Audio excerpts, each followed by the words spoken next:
Good morning my dear students, कैसे हो आप लोग? सब बढ़िया? ठीक है। कल जन्माष्टमी मनाई, छुट्टी थी ना। आज का हमारा लेसन है दो कलाकार। ये बहुत ही सुंदर सी कहानी है दो फ्रेंड्स की। दो सहेलियां हैं जो कि एक का नाम है चित्रा और एक का नाम है अर्णा। वो दोनों बहुत अच्छी दोस्त हैं और एक साथ जो है वो हॉस्टल में रहना चाहती है। कहाँ रहना चाहती है? हॉस्टल में रहना चाहती है। लेकिन क्या है कि जो ये है आपकी चित्रा जो है वो तो जो है एक भिखारिन और दो बच्चों का उसने चित्र बनाया, जिसको बना करके वो वर्ल्ड फेमस होना चाहती थी। और उधर अरुणा जो थी उसी भिखारिन और उसके बच्चों का लालन पोषण करना चाहती थी, उनको पालना चाहती थी, उनकी सहायता करना चाहती थी। और उसका विचार ये था कि ये मेरे लिए सबसे बड़ा धर्म है और इससे ही मैं खुश हो सकती हूँ। मैं लोगों की सेवा करूँगी तो मेरे लिए बहुत ही उचित कार्य है ये। ठीक है। अच्छा, फिर चित्रा जो थी एक प्रतिभाशाली कलाकार थी और जो अरुणा थी वो गरीब बच्चों को पढ़ाना उसको अच्छा लगता था और उसने फुलिया दाई जो थी उसके बच्चे को बचाने का प्रयास किया था। चित्रा ने मृत भिखारन और उससे के दो बच्चों का चित्र बनाया और बाहर की यात्रा की मतलब विदेश गमन किया। उनको लेकर के वो विश्व ख्याति उसने प्राप्त की। चित्रा को मृत भिखारन उसने उससे उसके चित्र से उसने बहुत उसकी है ना चारों तरफ वाहवाही हुई और बहुत उसको पैसा भी मिला। ठीक है। और अरुणा ने क्या किया, उस एक जो भिखारन थी, जो गरीब औरत थी जो मर गई थी, उसके दोनों बच्चों को गोद लिया और उनका पालन पोषण किया। फिर क्या हुआ, फिर एक बार वो फिर दोनों जो फ्रेंड्स थी वो दोबारा से मिली। ये इस कहानी में पूरे में दो कलाकार में इसकी पूरी स्टोरी है। बहुत ही अच्छी सी स्टोरी है इसके अंदर। इसमें जैसे कि वहाँ जो ये है, चित्रा अपनी कला द्वारा एक भिखारिन के बच्चों को स्केच बनाती है। अरुणा उस भिखारिन की मृत्यु के बाद उसके दोनों बच्चों का लालन पोषण करती है। चित्रा एक यथार्थवादी कलाकार है। उसने भिखारन और उसके दोनों बच्चों का स्केच बनाकर और उसकी चित्रों की प्रदर्शनी से अपनी प्रसिद्धि प्राप्त की। और अरुणा जो थी वो यथार्थवादी थी, चित्रा जो थी, और अरुणा क्या थी, वो थी आदर्शवादी कलाकार थी। उसके मन में औरों के लिए बहुत ही प्रेम और सहानुभूति था, दया और समाज सेवा का विद्यमान था। कलाकार जो है किसी भी घटना को केवल तभी महत्वपूर्ण मानता है जब उससे कोई उसे आइडिया मिलता है, लेकिन जीवन वह श्रेष्ठ है जो दूसरों के लिए जिया जा सके। मतलब अरुणा का ये विचार था कि वो जीवन वही श्रेष्ठ है जिससे कि किसी का भला हो सके और हम किसी के काम में आ सके। ये जो लेखिका है इसकी मनु भंडारी हैं और बहुत ही अच्छी सी जो इन्होंने कहानी लिखी है।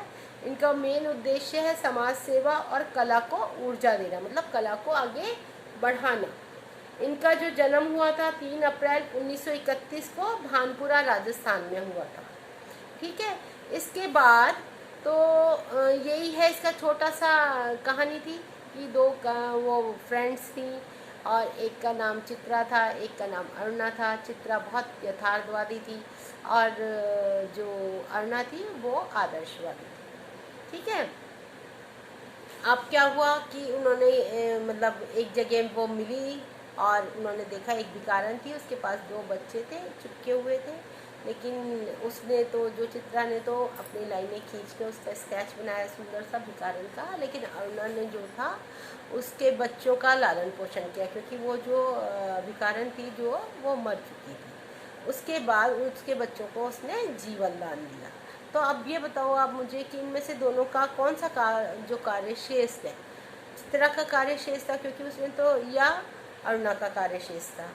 अच्छा, तो इसका आंसर ये आप क्या दोगे, मुझे ये समझाओ। मेरे हिसाब से तो दोनों ही कार्य श्रेष्ठ है, लेकिन क्या है, जो जीवन दान जो देना है या किसी का जीवन बचाना, वो बहुत बड़ा दान होता है, बहुत बड़ा महत्वपूर्ण कार्य होता है। और अगर किसी को जैसे बीमार को सहायता की आवश्यकता है, अगर हम उसकी सहायता करते हैं तो इससे बड़ा तो कोई कार्य ही नहीं है। स्वस्थ शरीर और मस्तिष्क में स्वच्छ और सामाजिक विचार आते हैं। अतः हमें पहले सब पैसा कमाने से पहले क्या करना चाहिए, किसी की रक्षा करने का विचार अपने मन में लाना चाहिए। ये छोटी सी कहानी है, कहानी तो ऑलमोस्ट ख़त्म ही है। अब हम इसके जो है प्रश्न, पाठ पुस्तक के प्रश्न हैं उसको करते हैं। इसमें है आपका मल्टीपल चॉइस। तो दिखाने के लिए मेरी नींद खराब कर दी बदतमीज कहीं की। अर्णा के कथन से कौन सा भाव दिख रहा है कि वो उसको बहुत प्यार करती है। प्यार करती मतलब आपस दोनों सहेलियों में बहुत प्यार है। इसमें तो सड़क, आदमी, ट्राम, बस, मोटर, मकान सब एक दूसरे पर चढ़े नजर आते हैं। इसमें क्या है कि मतलब उसने कहा कि दुनिया जो है वो एक कंफ्यूजन है, ठीक है। ठाट तो हॉस्टल में अरुणा के ही है, रात 9 बजे लौटो या 10 बजे कोई बंधन नहीं। इसका मतलब क्या है कि अरुणा को लोगों की बहुत सारी लोकप्रियता मिली हुई थी, वो कहीं भी रात को आ जा सकती थी, कुछ भी कर सकती थी वो, ठीक है।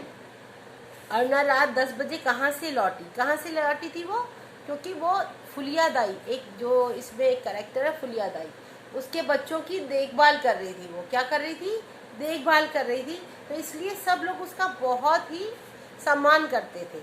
अब वो रात को 10 बजे भी लौटी तो उसको कोई भी कुछ नहीं कहता था।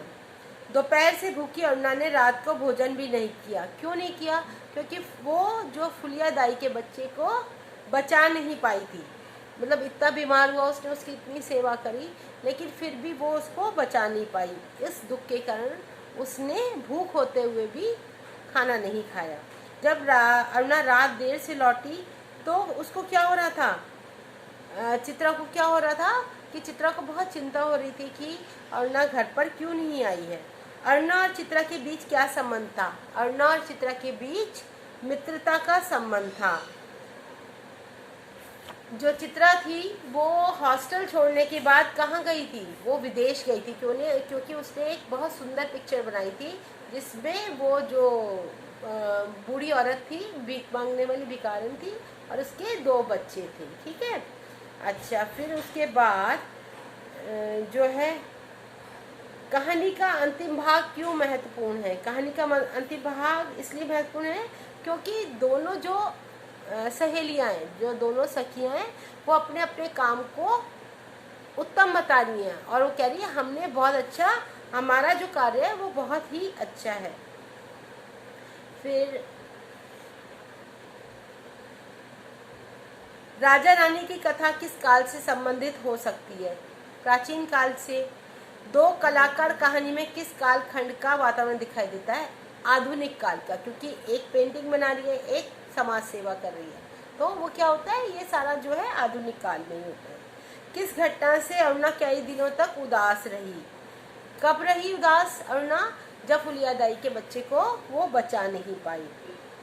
अरुणा चपरासी दाई आदि के बच्चों को पढ़ाती है क्यों पढ़ाती है वो, क्योंकि वो समाज सेवा करना चाहती है, ठीक है। तू चली जाएगी तो मैं कैसे रहूंगी, किस चीज का वो है, क्रोध का। भिखारन के 2 बच्चों के साथ अरुणा ने कैसा व्यवहार किया, भिखारन के 2 बच्चों के साथ अरुणा ने अच्छा व्यवहार किया, उन्हें अपने साथ रखा और सभ्य बनाया।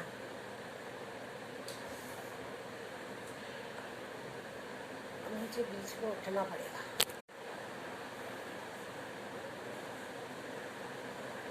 फिर इसके बाद आपका आ जाता है कि ये वाला, निम्नलिखित वाक्यों का निर्देशानुसार रूपांतरण कीजिए।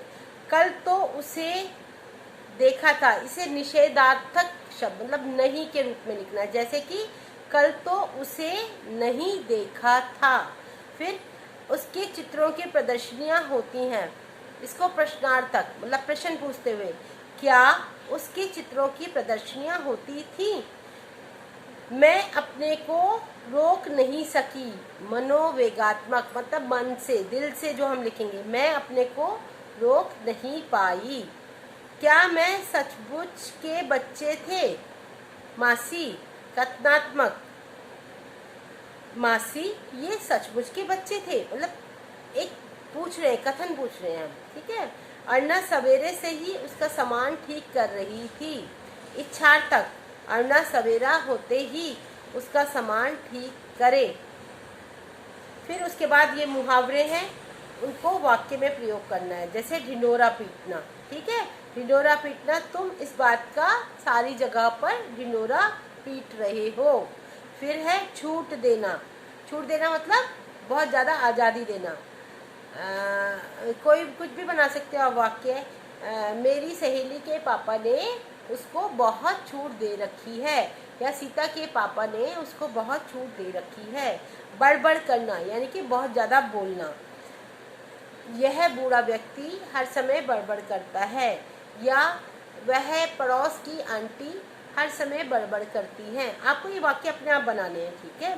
फिर सूरत निकल आना मतलब कि एक व्यक्तित्व खिल करके आना सामने, कि 2 दिन में ही तेरी सूरत निकल आई, मतलब कमज़ोर हो जाना या मायूस हो जाना, ठीक है। आंखें फैली की फैली रहना, मतलब उसको देखकर मेरी आंखें एकदम आश्चर्यचकित हो जाना, उसको देखकर मेरी आंखें फैली की फैली रह गईं। कायल होना, बहुत ज़्यादा प्रभावित होना, मैं तुम्हारी मेहनत से बहुत ही ज़्यादा कायल हूँ। उसके बाद ये क्वेश्चन है, अर्ना को बच्चे क्यों बुलाने आए? अर्ना ने एक पाठशाला क्यों बुलाने आए थे? अर्ना ने एक पाठशाला खोल रखी थी जहाँ पर वो सभी काम वाली और चपरासियों के बच्चों को, आसपास के बच्चों को शिक्षा मुफ्त देती थी, ठीक है। और क्या था, इसीलिए जो बच्चे थे वो उसको, अर्ना को बुलाने आए थे पाठशाला में पढ़ाने के लिए। फिर अर्ना देर रात हॉस्टल से कहाँ से लौटी थी? कहाँ से आई थी? वो फुलिया दाई का एक बच्चा था, वो बहुत बीमार था, जिसकी उसने बहुत ही जी जान से सेवा की थी, लेकिन फिर भी वो उसको नहीं बचा पाई, इसीलिए वो बहुत ज़्यादा उदास थी। बाकी ये गद्यांश है, इसको ध्यान से आपको पढ़ना है, और इसी के क्वेश्चन आंसर हैं जो कि आपको इसी के अंदर मिलेंगे। इस टाइप के आपके आएंगे, 15 मार्क्स का पेपर में आपके आएगा ही आएगा ही। तो इस तरह से आपने ये गद्यांश पढ़ना है और इसके क्वेश्चन आंसर आपको अपने आप इसमें से ढूंढ के लिखना है, ठीक है।